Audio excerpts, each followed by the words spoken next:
sitting down with director, co-writer Brooke Trantor and co-writer and star Kate Morgan Chadwick of the upcoming short film, Oh Baby. How are you ladies doing today? Wonderful. How are you?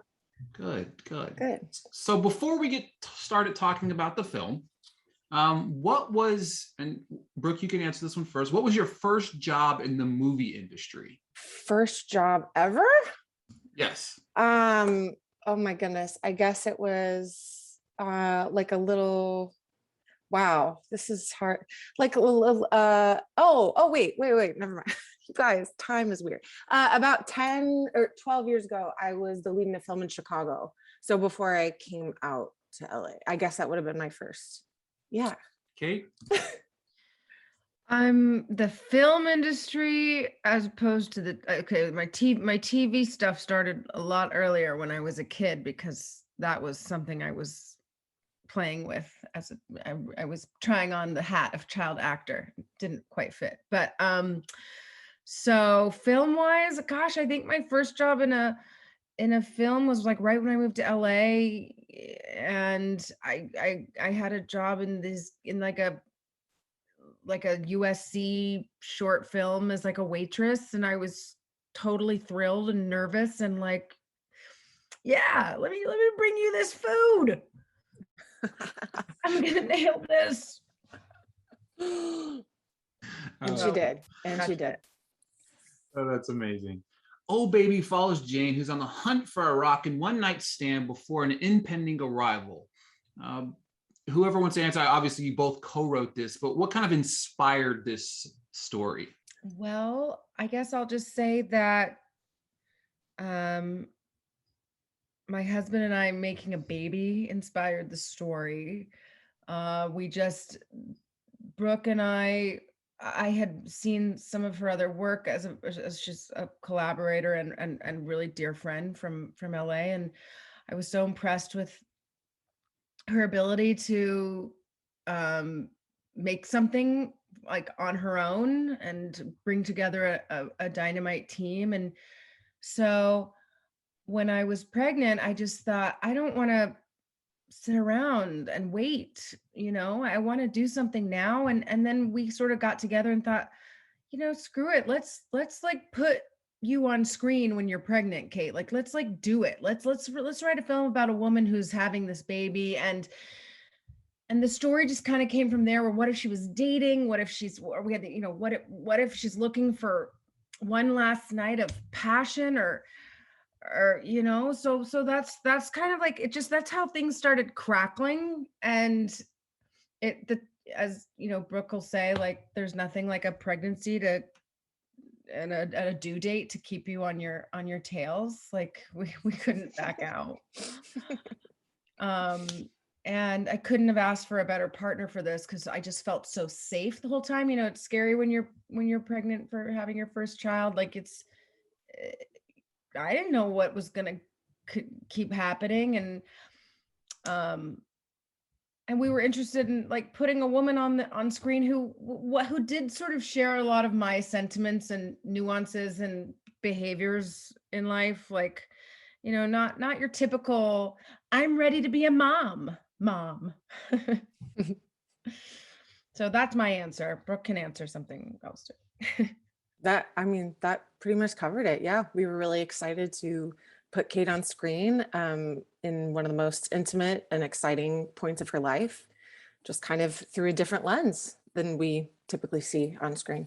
Yeah, one of the things that I loved, Brooke, to you is one of the things I loved the most about the short was how personal you made it for the viewer. There was a lot of close-up shots to kind of engulf you in the story. Was that part of the plan from go? Yeah, absolutely. I think we wanted to definitely feel like we were right with Jane through the whole process of this short, whether it's her, revealing a secret on a date as she stands up, or whether she's going to take a piss in the restaurant and gather her thoughts and have a little few last words with her unborn child to rev her up for a night. Yes, but that was definitely intentional, especially that second half when we kind of skate through what comedy might be into like a more dramedy world, to understand that even in the silliest, most fun, ridiculous points of our life, there are other thoughts and feelings there too that might not be so bright. Yeah, I think that's another thing that I really enjoyed is most of the time we see, as even Kate alluded to, you see a pregnant woman on the screen. It's your prototypical way of doing it. Kate, what was it kind of like bringing that character to life in a way we've really never seen before? Well, I want to say hard and not too hard, because I think um, the hard part, of course, just making her relatable, three-dimensional, in the things you don't really worry about when you are acting, like how do I make this interesting? But like I think on the page, that was something Brooke and I just really wanting her lines and her dialogue with Ben to, we wanted to know instantaneously that this woman was just not, she's not just there's something different about her, and she's marching to the beat of her own drum. And I guess for me, like, I do that in my own life, and Brooke is like one of the people in my life who's very supportive and kind of just aware of my humor, and which can skew somewhat dark sometimes, and um my sensibilities and my sensitivities. And um we really wanted Jane to feel flawed, and not in a bad way, that doesn't necessarily mean, oh, there's things wrong with her. These are, she's just figuring it out. And um it was sort of like meta for me, because this was my first real jump into making a film, like with, we had, obviously I was the executive producer, but we had producers and we had financial backing, and like we just, it just was, it was a big endeavor, and it felt kind of right on cue to be doing this while I was pregnant. I know it's also so many firsts, and I really don't pretend to know it all. And so I'm the kind of novice filmmaker in this group who like shares that proudly, because I want other people to feel empowered to be able to tell their stories.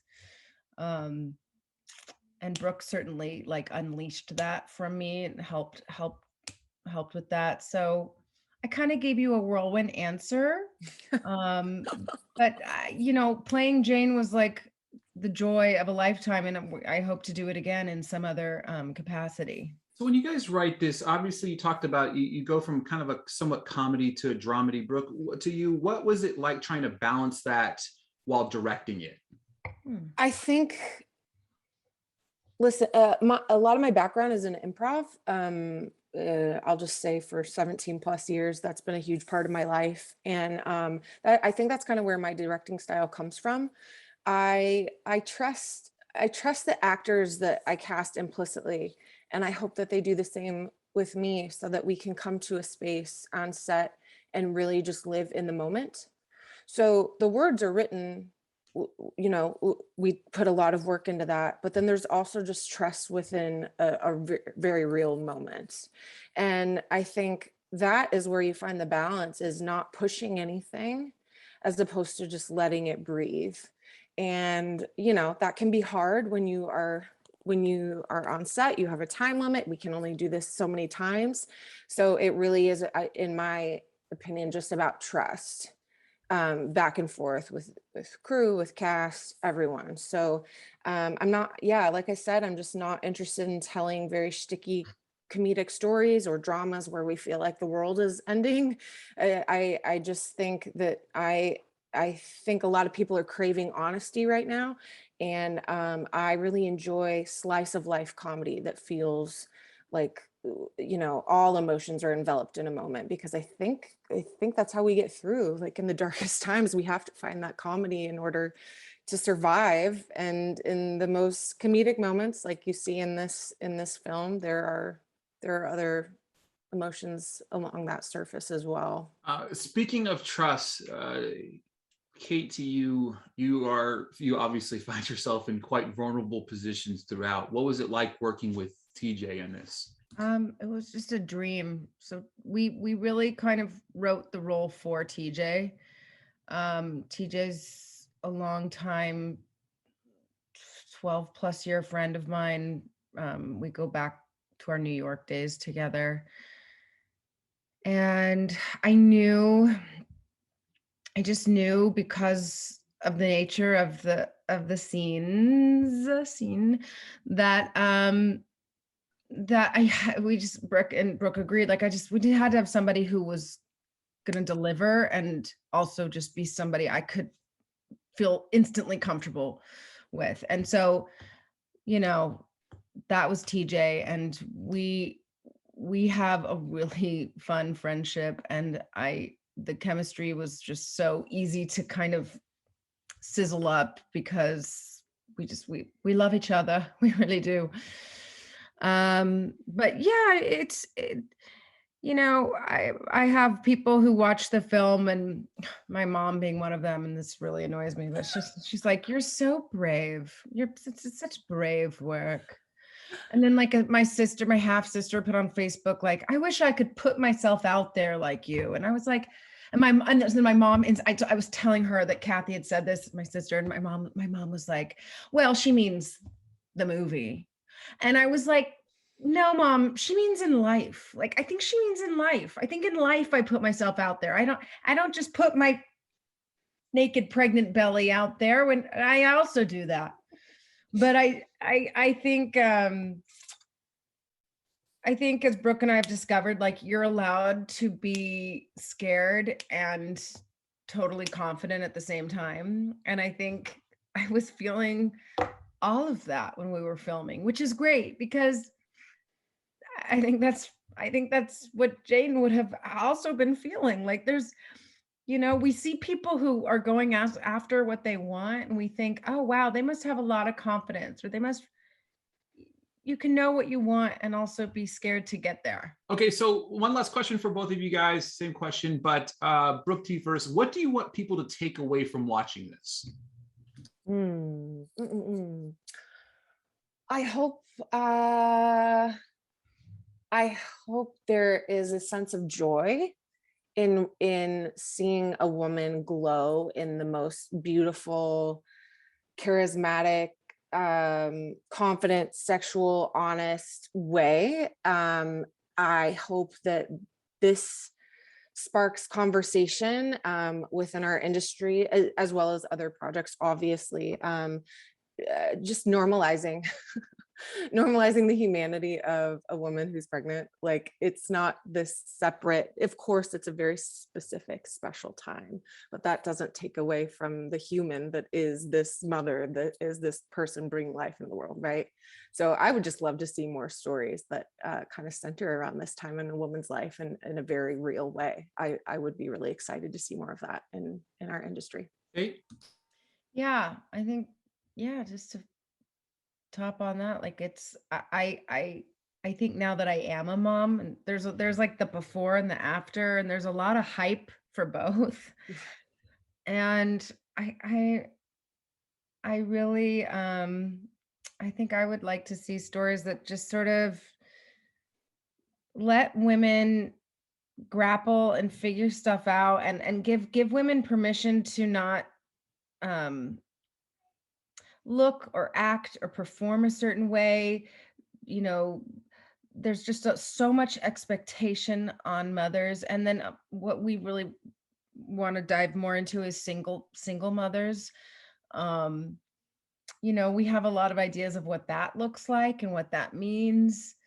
um I just think we're living in such cuckoo times, and people are bending and breaking all rules to create their own kinds of family. What does family mean? um which of course we're kind of exploring as a question as we work on our pilot for this, which feature or pilot, we're not sure, but we're kind of starting with um the latter. And so I just we want to, like, tear shit up. really. The norms of Yes. motherhood are boring. Yes. It's just doesn't hold up anymore. I Mhm. feel from a lot of my mom friends, I see things are not what people think they are. And I'm really interested in those stories and getting to the bottom of those and figuring out who we are now as moms and people, not just separately.